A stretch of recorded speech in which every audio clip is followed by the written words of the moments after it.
9981 143. Kidding. Yes. Michelle showed me her numbers at Big B. That was her number. 998147. Anybody? Ending in 147? They came and left already? Going, gone. I need you to talk to them. That's me. Moving on. That's me. That's me. David, was that you? Yeah, that's me. But David, you weren't sitting. I have a dilemma now. Get up here. The irony of such standing. I know, right? Alright, that's what I'm going to do. Welcome everybody. So, as always, we have introductions of new staff. There's like new staff and there's promotions in here. So I'm going to take out my reading glasses.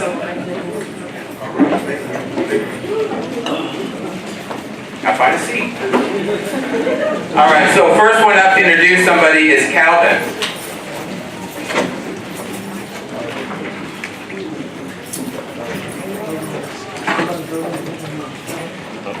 Oh, Calvin, you can just do it from there. Just yell. Otherwise, congratulations.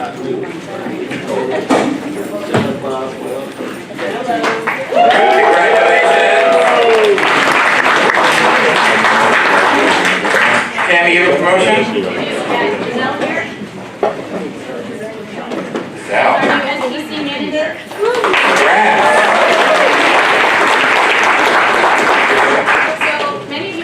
She was our interim HR director. She's unfortunately had to go on leave, so now we have Jim Southern working for us. Please come by, admin, and introduce yourself. You can't come here today, but I'll send some email to make sure it's Great. And Giselle, you have a new hire? Yes, I do. I'm Kern, new property coordinator for Joan's Care. Where's that? Welcome. Denise? Yeah. She's not here right now, but Candace Coit is the new housing manager in the city. Charlie, you got a promotion? Yeah. Not you, but, you know.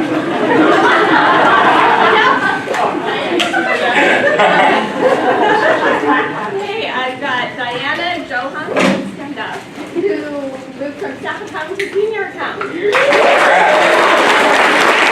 hire? Yep. Okay.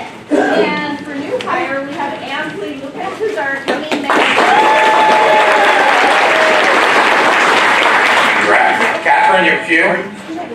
Got a few, I'm not sure who's here. We've got a couple new on-call building assistants, Bruce Anglin and Sharonda Duncan.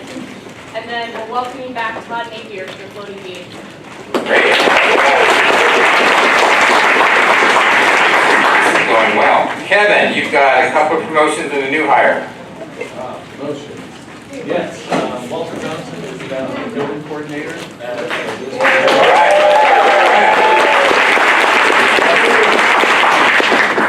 Can't see people. We have Christopher Jones, that is the new janitor at the Scarborough Lewis.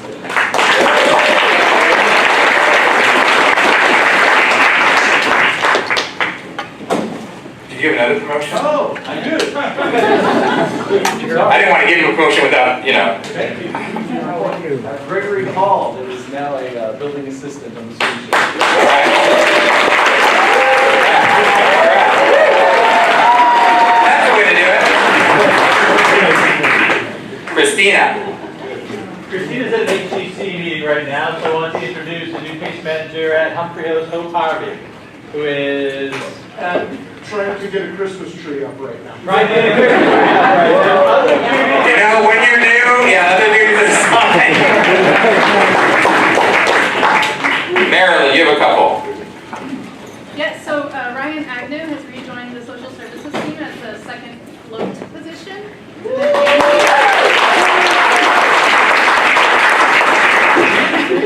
Danny Cardoza is the new housing case manager at Plymouth. Paul. You here? Hey. Stand up. Stand up.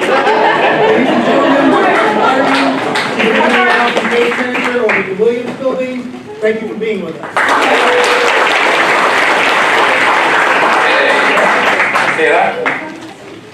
I'd like to introduce Rebecca Webb, our new property coordinator for Scattered Site. Shoko. I'm excited to introduce Gregory Roden, who is our new special events manager. Susie. Stand up, guys. Michael. We have two brand new swing shift full-time building assistants at the TAC, Michael Jackson and Michael Cooper.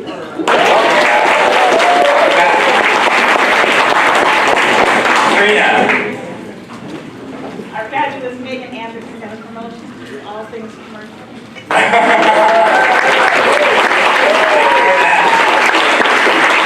And then Tim's working on with our funders on some projects right now, so I'm going to do his.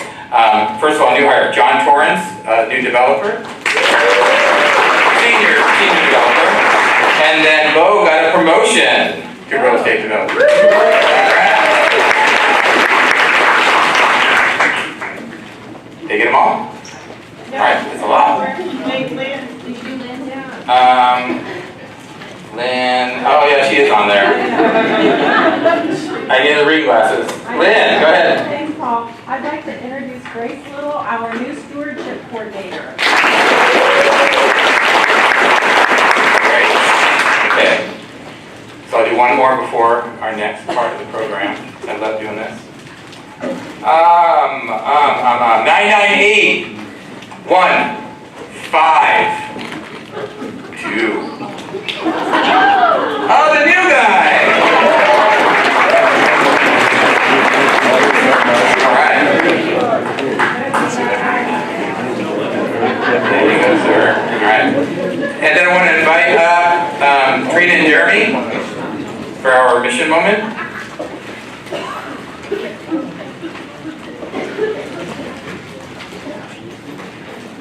Good afternoon, everybody. Like my red shoes? My red band? Before I introduce Jeremy, I wanted to thank the staff at Lewiston. During my day, I put out a lot of fires, and Lewiston made it literal for me. I wanted to say that I work with an awesome group of people.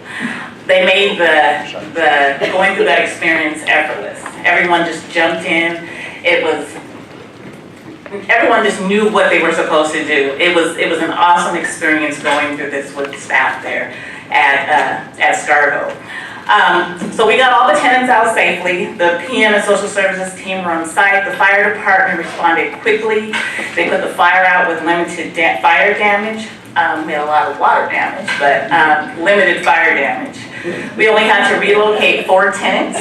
And the tenant that caused the fire, she came up to me and she said, you know, I thought you guys were going to be so upset with me and you were going to treat me differently. And she goes, you guys are so nice. She goes, you wouldn't have known that I did this and how you guys are treating me. I don't take things personal. It was something that happened and we deal with it and we move on. But I wanted to thank some folks before. I want to thank Catherine, wherever she is. I want to thank you for your leadership and showing up and leading us through this process. I want to thank Joseph Murillo for his patience in helping a tenant downstairs that needed some extra time. I wanted to thank Linda for watching the cameras and directing the fire department, directing us of where we needed to go. I want to thank Keith and Calvin for coming right over and assessing the damage so we can get everything together fast. I want to thank Baruch for buying pizza from the tenants and the social services team for giving the tenants the space to come and talk if they needed to. The rental and compliance team for quickly assessing our vacancies and providing units to relocate tenants to. Building managers Brandon, Susie, Ms. Tanya, and Carl for responding quickly about the vacancies that they had and where they were in the process for unit turns, so we could relocate people there. Greg Morris for staying late to do the move-in packet at the Caldwell. Brandon for rallying and delivering beds to the Caldwell. Sakai and Robert for getting the apartment ready at PAC. Janice for organizing and the relocation and moving and transporting. Ryan for buying relocation supplies for each tenant. Paul Rosenthal and Marcus Sauer who drove folks around to their new homes. If I missed anyone, I apologize, but I want to thank everyone. We have such a great group of people here at Plymouth, and it makes me honored to be able to work with all of you just in that situation. So thank you.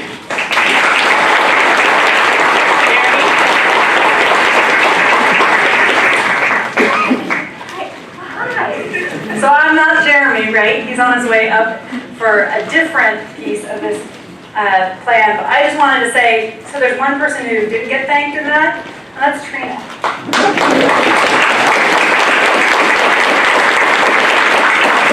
Because everyone else she thanked had to be coordinated by someone. And so we appreciate that. Thank you.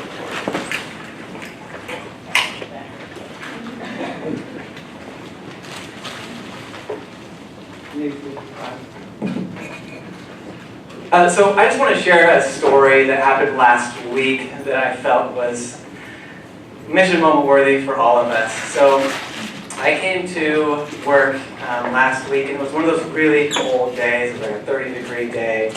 And by the time I got to work, I was kind of chilled to the bone. I was freezing. And I was like bundled up with a hat, gloves, down jacket, everything to the nines. To try to stay warm. When I was driving through the alley to go to my typical parking spot, there was a man curled up in the corner of the alley, and his pants were down to about the middle of his thighs. You could see his bare bottom and everything. There was a trail of urine coming from him that you could see going down the alley. This is an incredibly grim situation. I thought, there's no way this guy is alive. And so I parked my scooter and went over to him and just put my hand on him to see if he was alive, and said, are you okay? Do you need help? And thankfully he woke up and said, I'm fine. And I said, like, do you need help? Can I get you anything? He was just, no, I'm fine.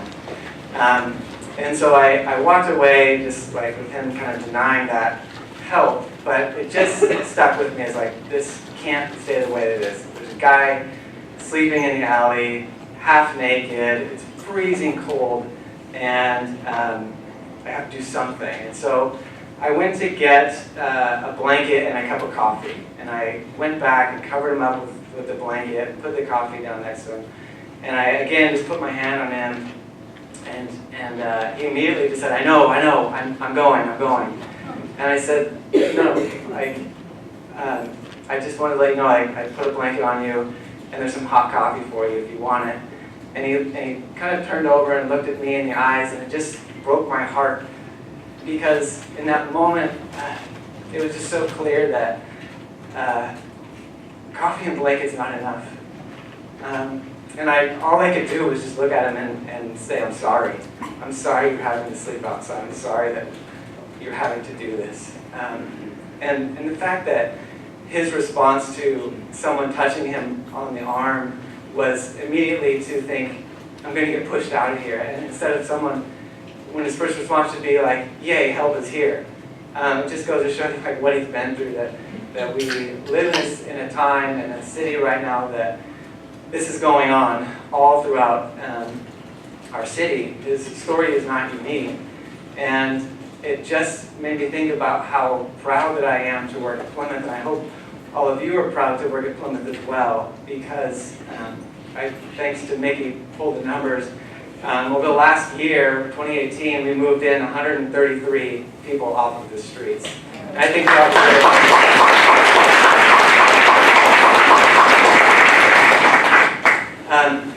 So for the next, we're going to pull up a little slideshow for this next portion of this mission moment. And it's going to just show 12 tenants who have moved in over the last 12 months into each of our buildings. And so check that out. And then on a less serious note, we're going to, I need some assistance with this part. So Michelle and Claudia, if you can come up. We're going to do a little something to kind of go over what a kind of property management mission moment. This is supposed to be the property management turn to share the mission moment, so that's what this is. You guys gonna do this together? Or? All right.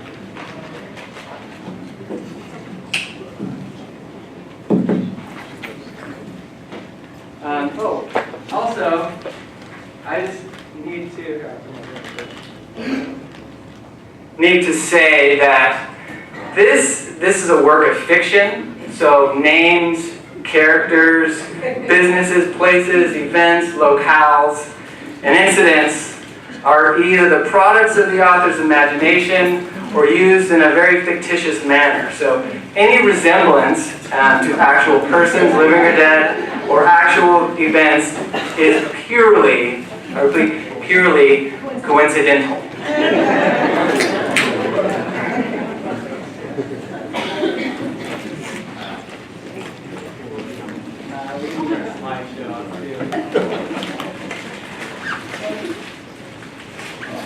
On the first day of Plymouth, my building gave to me an apartment for a homeless individual. On the second day of Plymouth, my building gave to me 2 elevators needing cleaning, an apartment for a homeless individual. On the third day of Plymouth, my building gave to me 3 further sections, 2 elevators needing cleaning, an apartment for a homeless individual.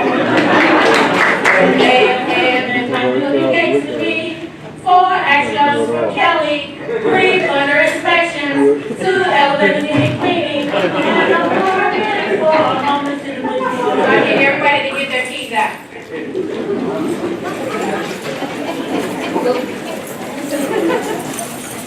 On the 5th day of Plymouth, my building gave to me 5 golden keys. 4 extras from Kelly, 3 under inspections, and 2 elevators needing cleaning, and an apartment for a homeless individual. On the 6th day of Plymouth, my building gave to me 6 plus toilets.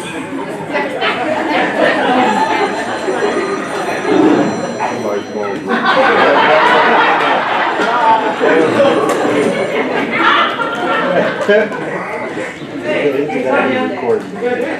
going on? Oh, I'm fine. Everything's a little backed up here, but how can I help you? Oh, you need some T-Vault invoices approved by.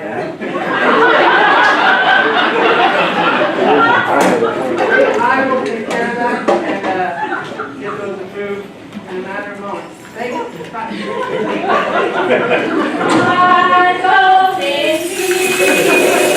Four extras from Kelly, 3 under inspections, and 2 elevators needing cleaning, and an apartment for a homeless individual. On the 7th day of Plymouth, my building texted me 7 for water cleaning, 5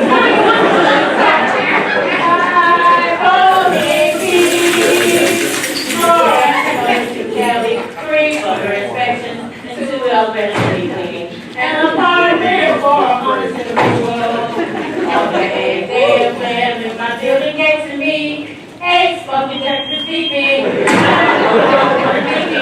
6 plus 5 golden keys, 4 extras for Kelly, 3 for their inspections, and 2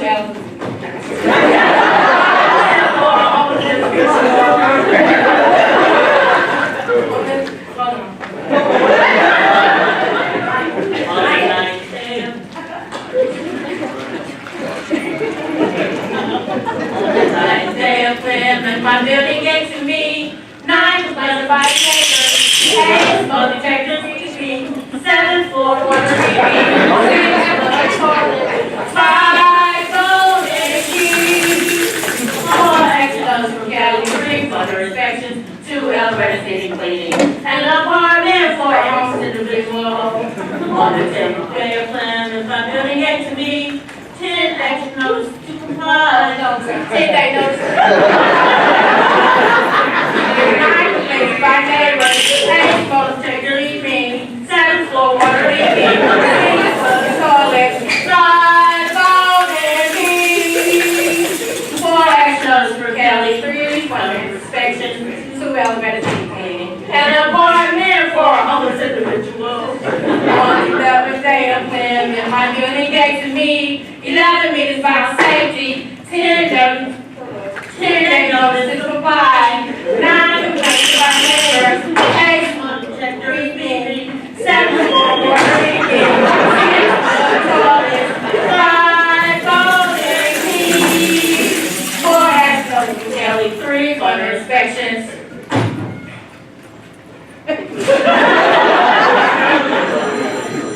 All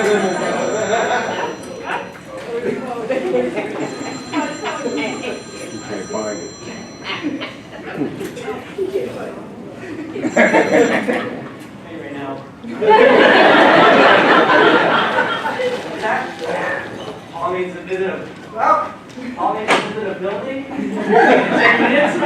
And he's got a film crew with him. Thank you. I've got a team up in here right now. And we'll get right on that. I will drop everything and get here. Well, where they be cleaning an apartment for a homeless individual. On this real day of living, my building gave to me 12 emails about the same thing.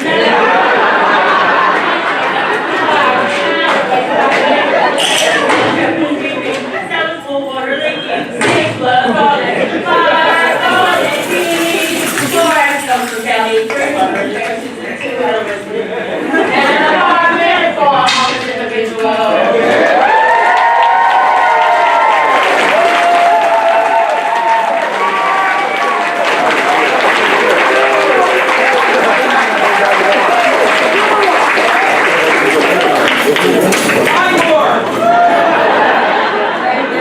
Thank you. That's kind.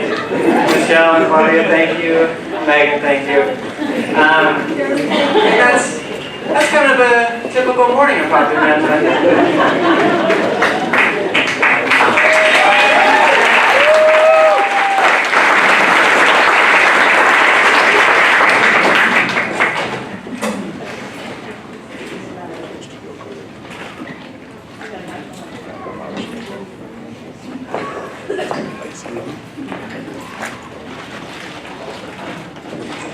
Have you ever seen anyone do that to a 10-day before? That's probably the most common thing I've seen happen when a 10-day happens.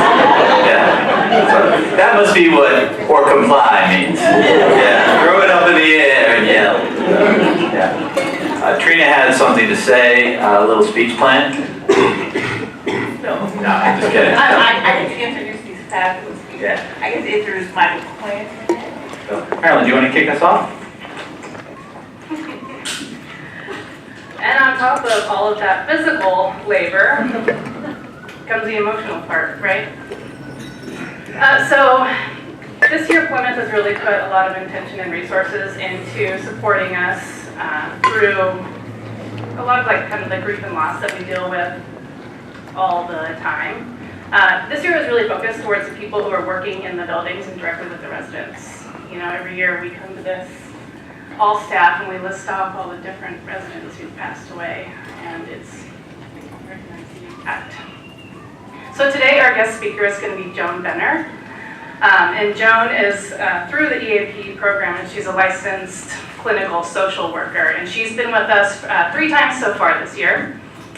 And I have to say, the last 2 times, which we kind of separated into 2 groups doing the same thing, I've not heard the amount of feedback of just said like that, I needed that. Wow, that really resonated with me. Wow, I needed that space. And it was really powerful what we took out of there. I mean, I remember Trina and I just looking at each other like, we gotta do something. Just keep this going for you guys. This is really hard work, and I'm not gonna just sit up here and say that. I know that you experience this on an emotional level as well. One of the main themes that came out of the last 2 sessions is that people are saying, hey, we need more peer support options. You know, we've been putting a lot of emphasis into how do we as supervisors support you, how do we as an agency support you, and what we heard you asking for is like, we want to be able to support each other, and we want to, you know, be able to do it in one time. How can we make this happen? So I want you to know that we heard you. And I agree, I think it's really important. So starting next month for 2019, we're gonna start with a once a month offering of the peer support groups.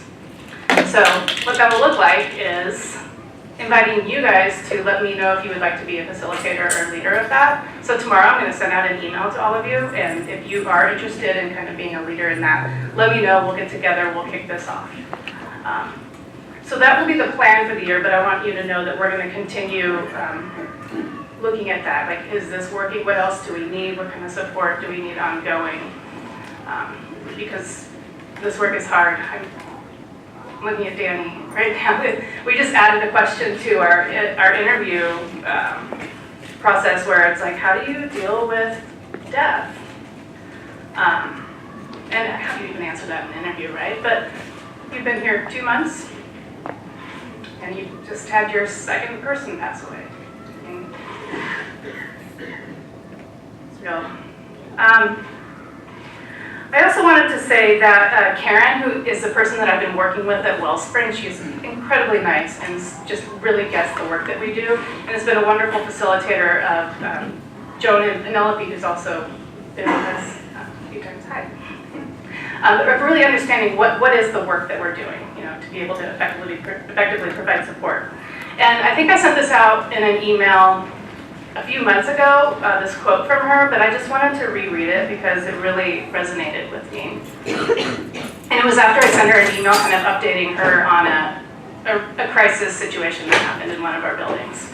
And she responded, Marilyn, as I read your words, I'm aware that what many of us would be maybe only experiencing once in our lifetime, your staff experiences with a painful degree of frequency.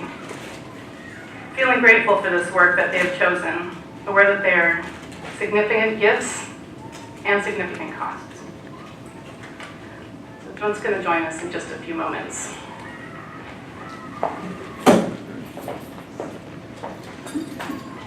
We oftentimes get caught up in numbers. Jeremy mentioned a little bit earlier that 133 individuals moved in today, or this year. Today, that would have been a big day. Gosh, some days it does feel like that. Yeah. And housing first, the focus oftentimes is about that point of access and getting people in, and there's a lot of hard work that happens with that. Oh, did you get the Christmas tree? Yes, that's so Barbie, ladies and gentlemen. Everybody here. The second, so the other part is just the work to keep people housed. That's often invisible. It's very visible to those of you that are working in the buildings, how difficult that is. But as we talk about numbers in that 133, there's 40 flowers that are in that pot. We had 40 individuals that passed away in our housing last year. Passed away when some of you that are sitting here right now were on staff that saw the ambulances respond. Is there anybody here that when you are walking down the street on your lunch break or coffee, you hear ambulances and you say, I wonder if they're going to my building? Yeah, that's the work you do.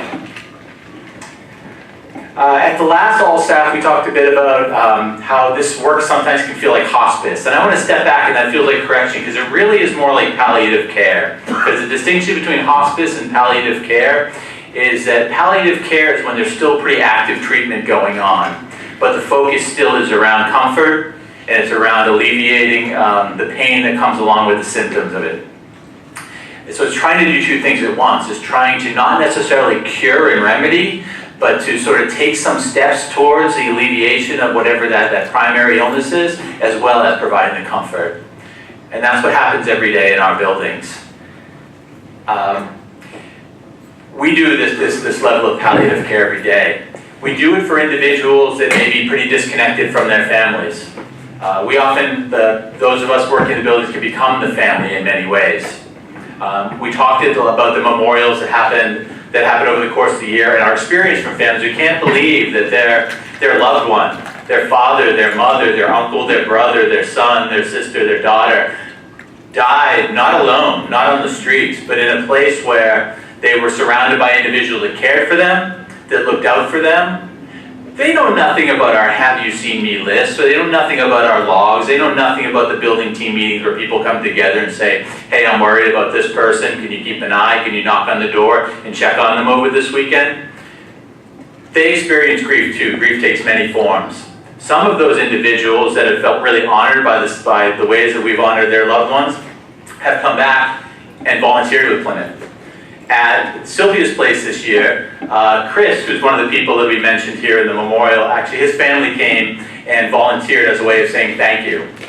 Just before I came over here, I got a phone call from the mother of a tenant who passed away, who was angry. She was frustrated that we could not compel him to stop using drugs, even while he was actively doing all the treatment around his health.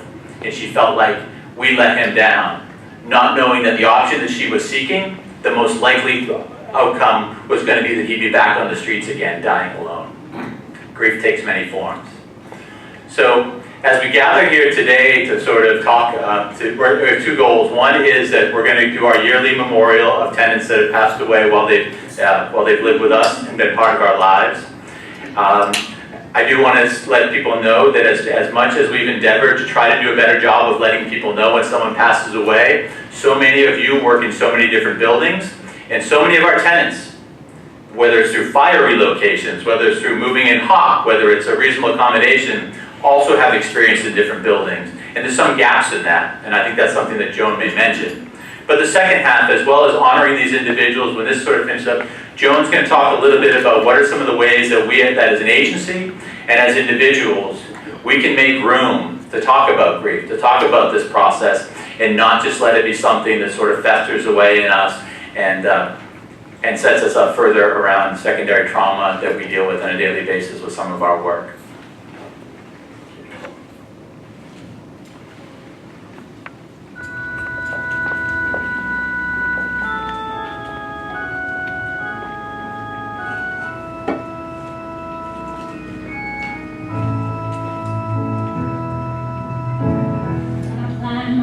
In times of trouble, Mama Mary comes to me, speaking words of wisdom, let it be.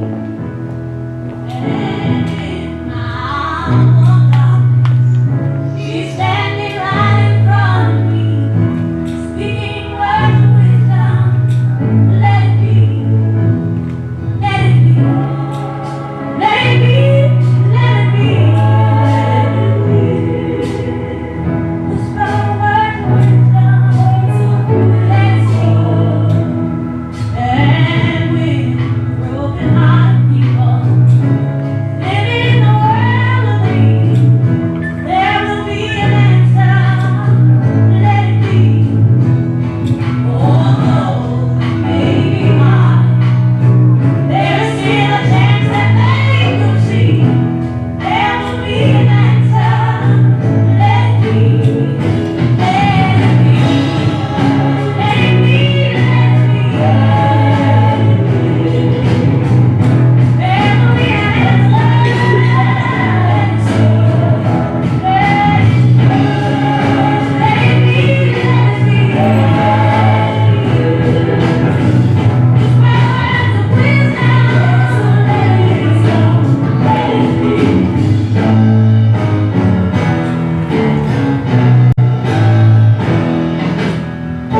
Thank you, Marilyn and Michael, and the folks that put that together.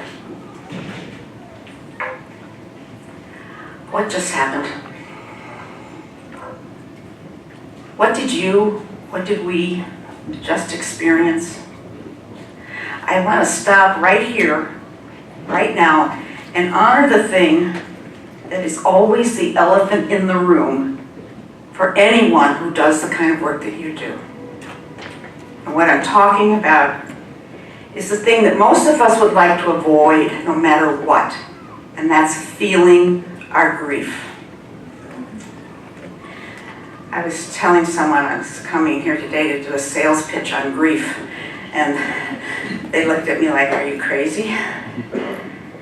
But it's one of the most critical things that we forget to do. So what's happening right now inside of you? Right now, take a look, not in your head, in your heart. What's going on? Breathe, breathe, breathe. Breathe whatever is there, breathe it in.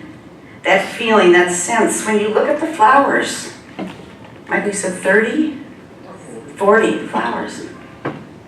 It's a huge amount of souls, lives. When you heard the names, what happened? Or just don't you want to deal with this stuff? That's normal too. It takes courage to do your work and to couple it with grieving. First of all, and please hear me on this, delving into the subject of grief is not particularly comfortable. Let's just face it. You have to take a risk and give yourself permission to have this experience. You know, you're with your colleagues, your work family right now, and there's probably people who are just as uncomfortable as you are.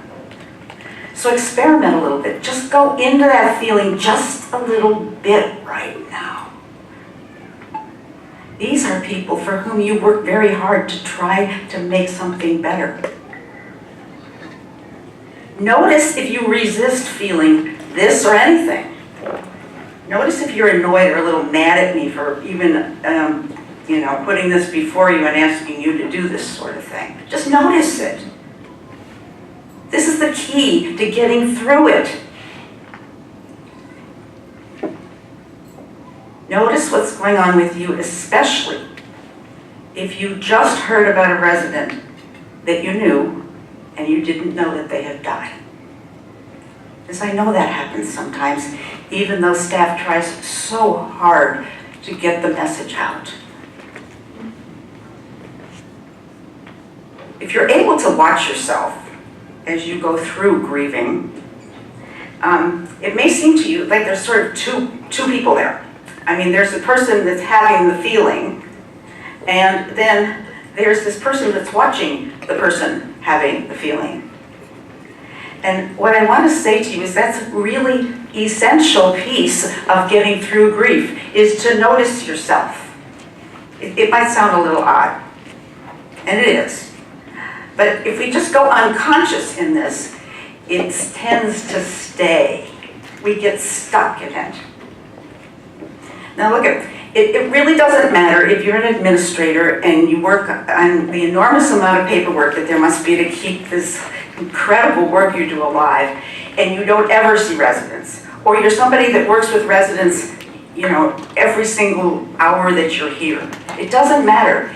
This is your work family, and you'll feel grief no matter which part of this family you're in. So you can't kind of kid yourself about that. But if you are closer to the person, your grief will be different. Each of us grieves differently. There's no right way to grieve.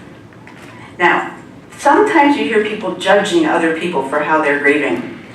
And I'm going to just tell you that's not fair. Because there's just no way of knowing what someone's carrying in their heart and what kind of burdens they're dealing with. We grieve because we're human. You grieve because you care, and because you're part of Plymouth Housing Group staff family.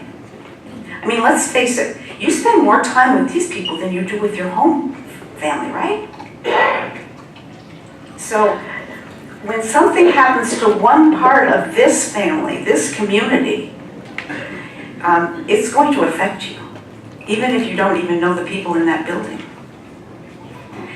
This is secondary trauma. That means when there's trauma happening to some place that's not you, but you feel traumatized by it, and it's a reality. You can't get away from it. You can try, but it won't work. The reality of grief is that it has a life of its own. It's going to do what it's going to do. So are there any rules about grief? Well, there's some simple truths. And I can tell you, they're those kind of pithy little sayings that we hear, you know, and we sort of know they're true, but we really don't like them. And one of them is the only way out is through. You don't get a buy on this stuff. And if you feel it, you can heal it. Sounds simple. And it kind of is, and it truly isn't. And anything you resist persists. Sorry, that's the way it goes. And if you bring forth what is within you, what is you bring forth will save you. But if you don't bring forth what is within you, what is within you will destroy you. So basically, how do you get through this stuff? I think the first thing that you have to do is tell the truth about how you feel. And you know, for us, sometimes feeling is the F word, you know? It's just not something, it's a bad thing. We just don't want to deal with it. If you don't deal with it, oftentimes it comes out sideways, backwards, upside down, and it's usually quite negative.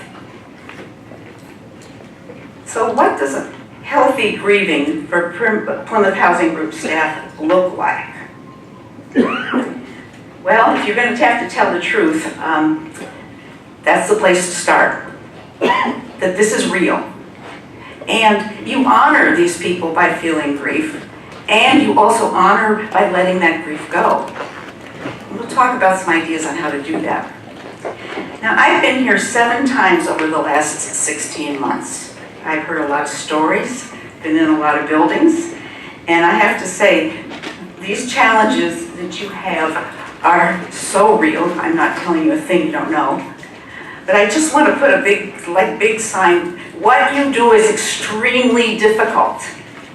Your work is probably one of the most difficult works on the planet.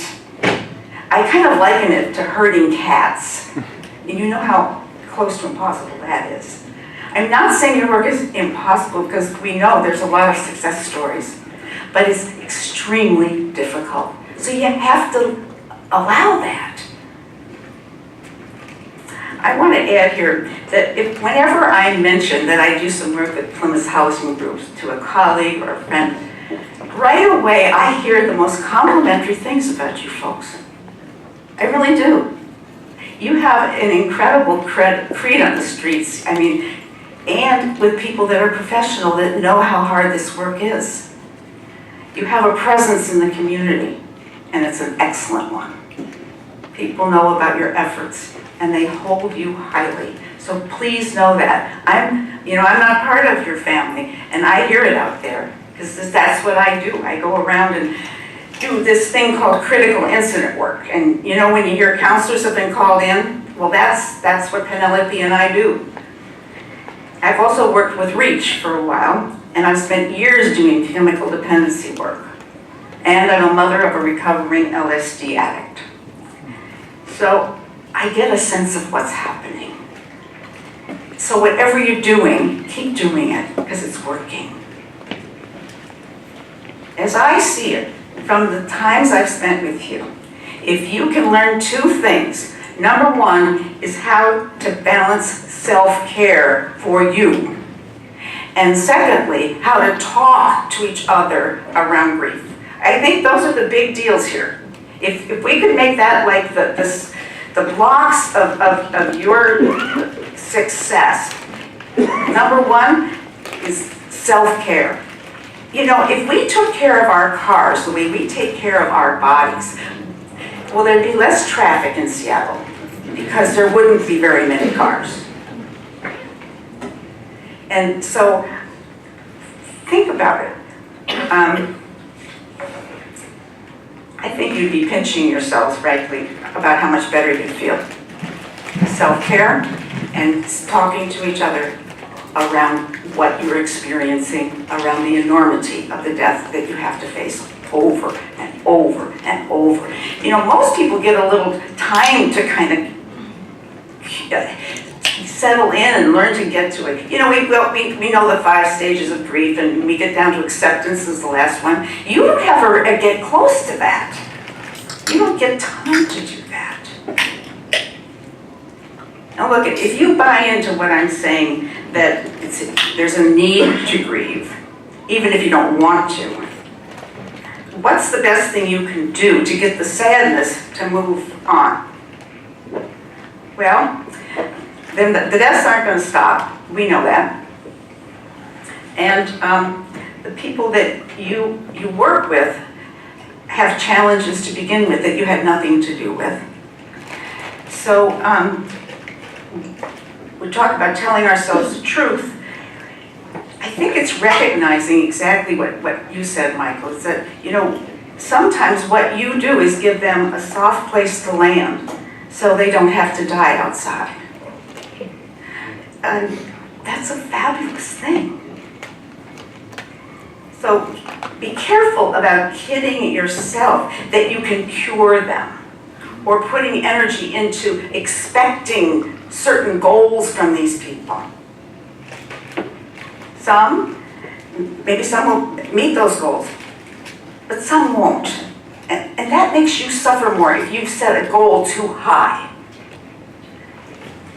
Part of telling the truth, be realistic. People have to have the physical, mental, and spiritual capacity to work with you to heal what they came in the door with. So please, please, watch out for expectations.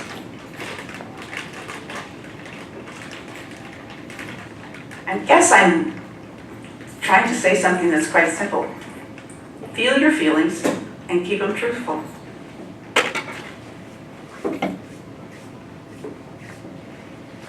And share them with your work family. But this is one thing we don't like to do. We will try to avoid, telling someone that we're hurting. We're supposed to suck it up and be tough and that. I mean, it's better today in 2018, but it's still not real good. And sometimes people don't want to tell somebody else that they're feeling sad because they already know that person is feeling sad. And I don't want to burden them with my problems. Except, think about it, if you do actually take this gutsy move and share, you open the door for them to also share with you. You are giving them an invitation. What a gift. So think of your sharing as a gift to the other person that you're talking to.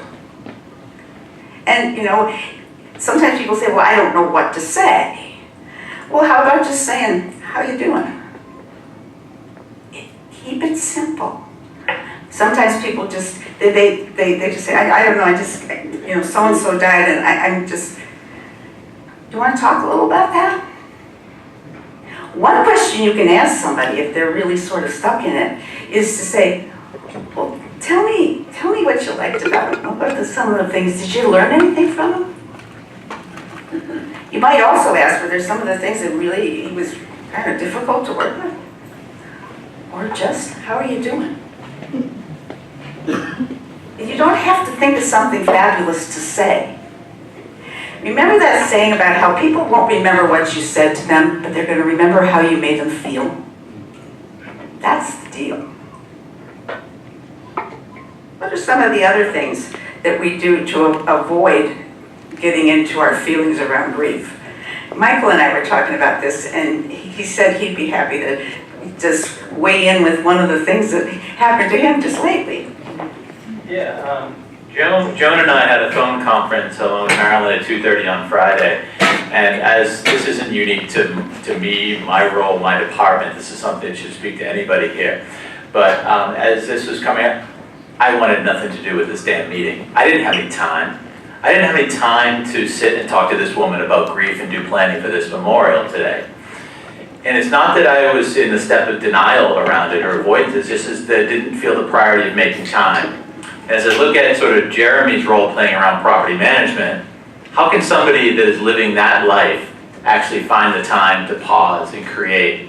And that's why part of the conversation that Joan's having here and that Marilyn mentioned is how do we as an agency create those opportunities? Because it's so easy in the midst of everything else to deprioritize that because you've got the toilet to unplug, you've got the appointment to take something to, you've got the Kelly's emails to respond to, you've got to move somebody who had a reasonable accommodation. So I just wanted to, Joan thought that was a good metaphor for what a lot of people experience. Thank you, Mike. Thanks so much. What do you think? I mean, it's kind of how it is, isn't it? So that's one of the excuses we use, and it's a real one, is that I have to work. I have to work, I have to work, I have to work, and then I have to work some more. And that's why I don't take lunch, or I just nibble something at my desk, which is probably not too healthy for me, or, you know, I don't exercise or even walk or whatever it is that you like to do because I have to work. Well, the thing of it is that there's truth to that. However, you're the only one that can sneak a little balance in there. No one is going to do that for you. So maybe, you know, we're at the end of the year. It's kind of the time when we make a resolution or we maybe aim at doing something a little differently. What if you partnered up with one of your work colleagues, somebody that you kind of think you two could support each other, and you say, I want help doing one thing different next year to take care of me. Because you look at it, your employers would have not had me come 4 times this year to talk about this if they didn't want you to do it. Let's face it. So how about partnering up and coming up with one thing, maybe one thing a week you're going to do by gum, you're gonna actually do something about this thing. You see, self-care is the only part of this scenario that you can control. It's in your court. The work will always be there. You know, something I tell myself is if I got run over by a bus, someone was going to do what I was planning to do. I'm not that special and, you know, irreplaceable. I might like to think I am, but the truth is I'm really not. What do you think? Think you might be able to give it a thought as to something? Let's face it, now that I'm an adult, I'm really the only one in charge of taking care of me. Dang, you know, wouldn't it be nice? Well, maybe not. I sort of want to be in charge of that too. So give it a thought, because if you take care of you, you will do a better job here, and you'll have a probably, dare I say it, probably happier day. There's something else you can notice, and that's finger pointing. Because grief makes us angry. It's one of the stages. It's very true and it's very real. It makes us angry. So if I'm going like this and I'm blaming someone for my bad day, or I'm blaming the system, or I'm blaming whoever political person you're not in favor of, or I'm blah, blah, blah, blah, blah, you know, what you have to do with this particular thing is take your finger and do this. Because this is the only person who can do anything about this. I might not be able to change the situation, but I can change my attitude to it. This is not easy stuff I'm talking about, and you know that. So, this grieving thing. When, long time ago, I was in a situation where I had, my son decided he was going to go live with his father. My mother died, and my husband left me. And I I did what any normal person would do. I put myself in graduate school. Well, you can imagine how that worked. Because I was avoiding grieving, I just filled myself up with stuff to do. And I kind of crashed. And I found a therapist on campus. And by gum, if she didn't give me an assignment, she wanted me to go home and take out my wedding album and my pictures of my mother and my son and set a timer for 20 minutes and get a box of Kleenex and cry my eyes out. Well, I must have been pretty desperate because I actually did what she said. And it worked. It actually worked. I took a week or two and I really took those pictures out and I looked and I grieved. And I got better. I made it through graduate school. I mean, it really is something that's truthful and you can't get around it. The only way out is through. If you feel it, you can heal it. And anything you resist persists. Now, I'm going to tell you to not do something. Now, don't think of a pink elephant. Don't think of a pink elephant. Don't do it. How many pink elephants are walking around the room right now? Okay? If you tell yourself, I'm not going to feel this thing, or you just ignore it, or you drink or drug over it, or you do whatever you do, you shop or whatnot, it's going to get bigger. So that's why these groups that we've heard you say you want are so important. And I would invite you, to really think about facilitating one. You don't have to know really, any of these theories or anything. You just have to have 2 ears. And maybe a little welcoming personality might not hurt, but you don't even really need that. Think about it. Or just visit one of them. So, what else can you do? You're in a group. Pay attention to yourself. Take care of yourself. Tell the truth. So what's your takeaway from this little talk today? Number 1, grieving, good. Breakfast, lunch, and dinner, good. Exercise, any kind. Walk a block more to the bus than you usually do. Exercise, good. Finger pointing my way, good. Remember, if you want more comfort and control in your life, what you already have is resilience. We all have it, or you wouldn't even still be working here. And frankly, this is how you keep resilience fed. It's the only way. It's the only way that there's any hope of getting through these multiple deaths with your head sort of intact at all. And lastly, as sort of a gift to yourself, a takeaway from this time you're spending together, think back over the year and come up with one thing that you did well, really well, and that you're particularly proud of. It might be that you just went shopping for some new clothes because you hate to shop. It can be that simple or that difficult. Think of something you're proud of. It doesn't have to be big. Just let yourself enjoy the time that you knew you were spot on and you really did a good job. Hang on to that moment. It's a proof of how resilient you are. I want to thank you for listening. Thank you for being here today. Thank you for the work that you do. And this hurts because we're human. And that's a great thing. Very great thing. And you're using your humanity extremely well. Thank you.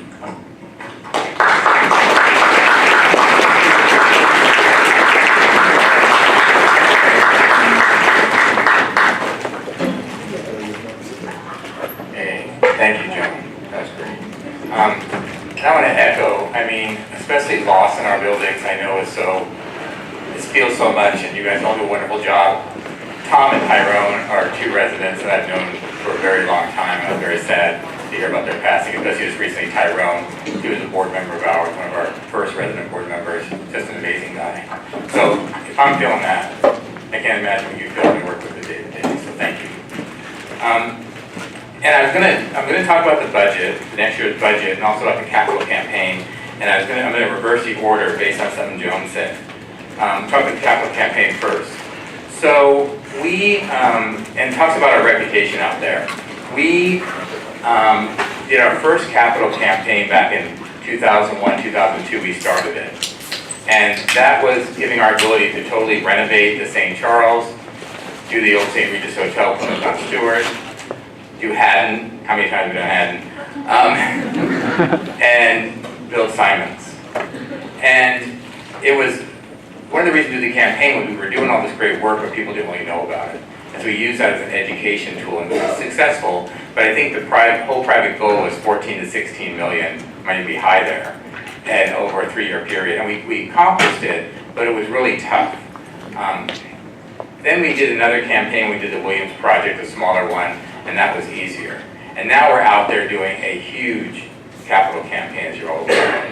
So just to recap, we broke ground on the Links project, or we're going to, right, Bo? Any day now? Oh, we did? There was a shovel in the ground? All right. But close on all of that funding. We raised a private $2.5 million for that. We were awarded the K site, which we're really excited about. We know we're going to get funded for the Mad Boy site and the others. And so this is not a dream anymore, it's happening. But I have to say that we've been in the silent phase. The silent phase of a campaign is when you're going out to friends and others, and then people with a lot of money, and talking about the campaign, talking about the organization, and asking them to support it. And we are like ahead of schedule in this quiet phase. Every single person or group we've asked said yes, and several did a lot more than we would have expected. And it's based on your great work, the work of the organization, people that they see in an alley, like Jeremy talked about, that needs our help. So just feel really good about that. This campaign is going well. The next all staff will go into a lot more detail about all the numbers, but it's just going really good. Budget, 2019 budget. So I wanted to highlight a few things. So we're looking at about a $34 million budget, up from 32 last year. A big piece of that is an entire year on First Hill. We're actually, for the first time ever, the board agreed to adopt a budget with a negative cash flow. What that means is we're short about $200,000. But the reason for that is, as we talk about the new developments happening, whenever we develop projects, we get a developer fee, like money coming in at different stages of the project.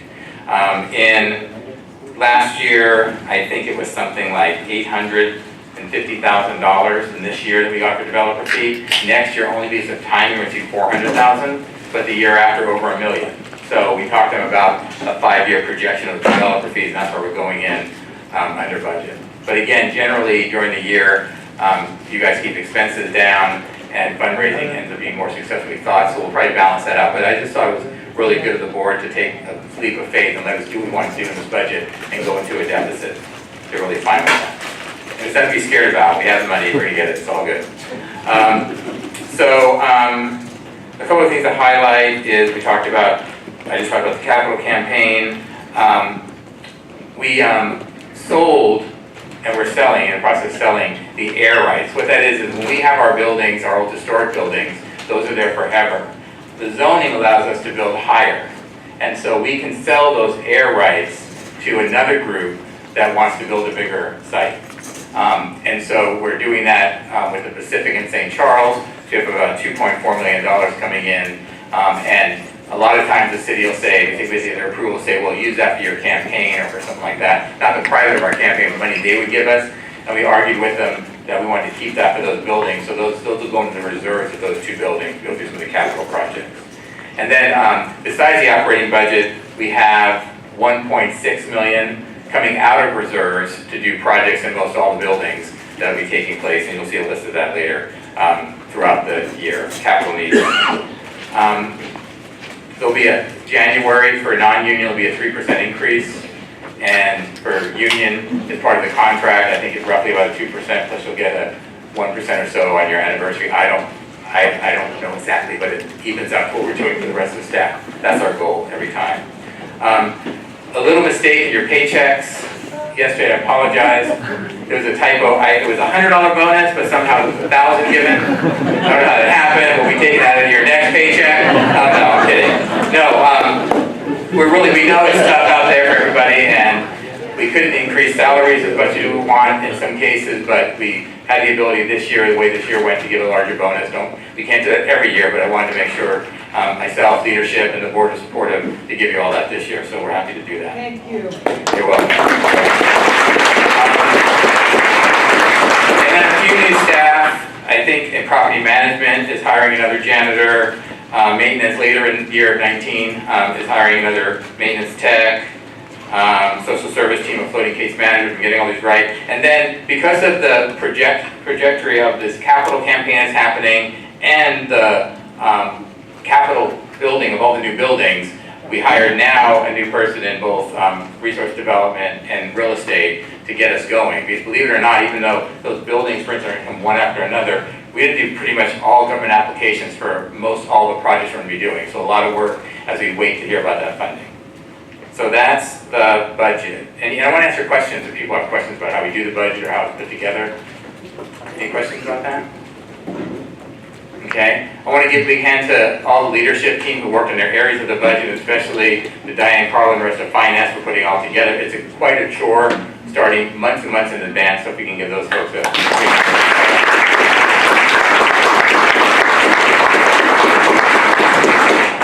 Okay, we have some announcements, but before that I'll do two more door prizes. And I thought I had. Hold on. Oh, there's one. Okay. 998123. Hey, me. Hey, you. Come on. Again, we're not sitting down at the time of when it And 998108. 108. Going. All right. Up here. This is that. Here. I should give that to you just How about? We got a 108.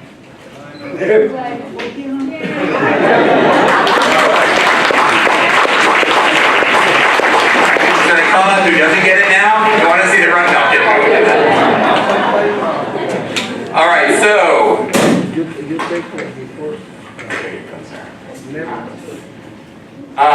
We have some folks who want to do some announcements, if I can find my agenda again. So trauma informed care update, Brandon? Winner. Yeah.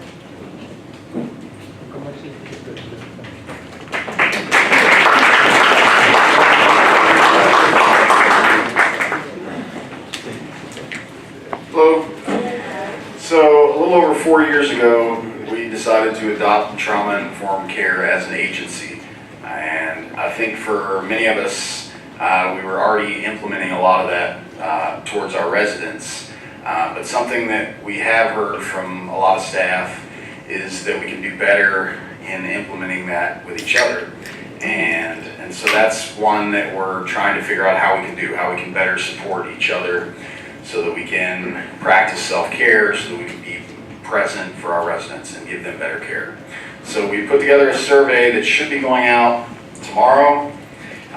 So please take some time to look at it and give some thoughtful feedback. There will also be area for comments because we want to hear from you guys on how we can better support each other and do better as an agency in that way. Thank you.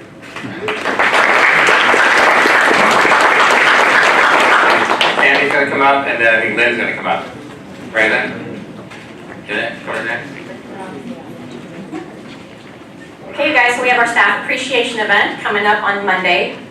Time for all of us to get together and have fun. So we're going to the garage this year. A little bowling, a little pool, some food. You should have an email from the HR email address. So please respond to that you're going to be going or not going, so we can make sure we have enough food and everything for everybody. So see you on Monday, I hope. Yay!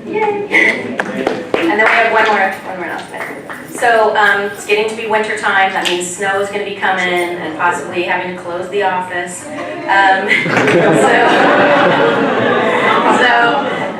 Inclement weather. Typically, we've done this sort of archaic phone calls and texting. Paul, Diane, me, we're all sort of figuring out if we're going to do this. A couple years ago, we decided we would start to follow the Seattle schools. So whatever the Seattle schools decide to do on a snowy day, that's what we're going to do. So you can check there first. On the days that there isn't going to be school, such as Christmas vacation or maybe winter break, we will go back to that old way of doing it and figure it out. But by 6 a.m., we should have a decision as to whether the office is going to be closed that day or whether it's going to be open late. And we have a new way of notifying everybody that Kelly's trying to get us to. The new website, if you've been to our new website and you scroll to the very bottom, there's a new button at the bottom that says for employees. And when you click on that, we're going to have the ability to notify you of any important messages such as if the office is going to be closed. Okay, so that's how we're going to let you guys know. Any questions about that? We're trying to get to the website right now. It's frozen, sorry. Talk about snow. There we go. All right, you guys recognize our brand new website. Thank you, Amanda and the rebranding team. Scroll down to the very bottom. All the way down. There it is. For employees. If you click on that, there'll be any notification about inclement weather. Okay? Put it on the outbound message. We'll probably still do the outbound message as well, yeah, on the admin phone. And I think Amanda has something coming up for us too, right? Thanks, you guys. Hey everyone. So it's been a big year. We've done a lot of amazing work together. We have a new brand. We're looking ahead to amazing developments, to bringing more people off the streets. So we wanted to pause and take a moment and celebrate with cake. So before you leave today, make sure to come to the back and get a piece of cake with our new brand on it.